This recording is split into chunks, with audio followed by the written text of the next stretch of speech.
सभी दोस्तों को वंदे मातरम, जय हिंद। आज हम लोग जो है 45 भगवद गीता का 45 श्लोक पढ़ रहे हैं। आइए जानते हैं क्या लिखा है। अहो बत महापापम कुर्तुम विवशिता वयम यद्रा राज्य सुख लोभेन हंतुम स्वजन मुदता। वयम मतलब होता है हम लोग, व्यवस्था मतलब होता है तैयार होकर, ठीक है। कुर्तुम मतलब करने के लिए, महत पापम मतलब महापाप, अहो मतलब शौक है, बत मतलब बात, ठीक है। अगर हम लोग जो है तैयार होकर अगर किसी को मारने के लिए सोच रहे हैं तो यह बात जो है बड़ी शौक की बात है।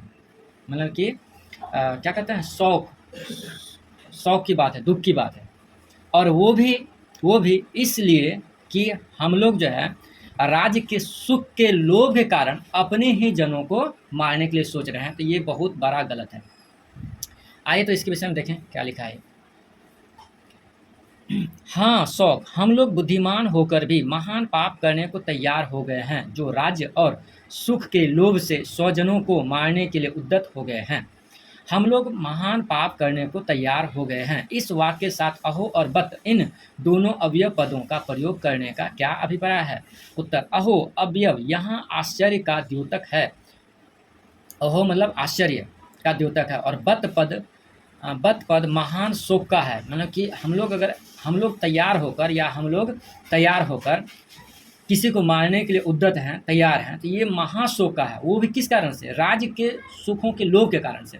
इन दोनों का प्रयोग करके उपर्युक्त वाक्य के द्वारा अर्जुन यह भाव दिखलाते हैं कि हम लोग जो धर्मात्मा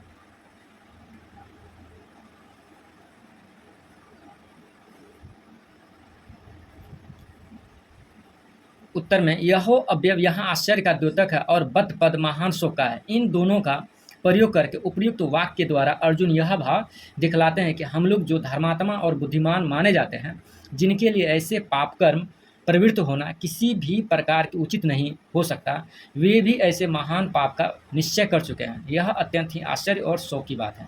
प्रश्न, जो राज और सुख के लोभ से स्वजनों को मारने के लिए उद्यत हो चुके हैं, तैयार हो चुके हैं, इस कथन का क्या भाव? इससे अर्जुन यह भाव दिखाता है कि हम लोगों का राज्य और सुख के लोभ से इस प्रकार तैयार हो जाना बड़ी भारी गलती है।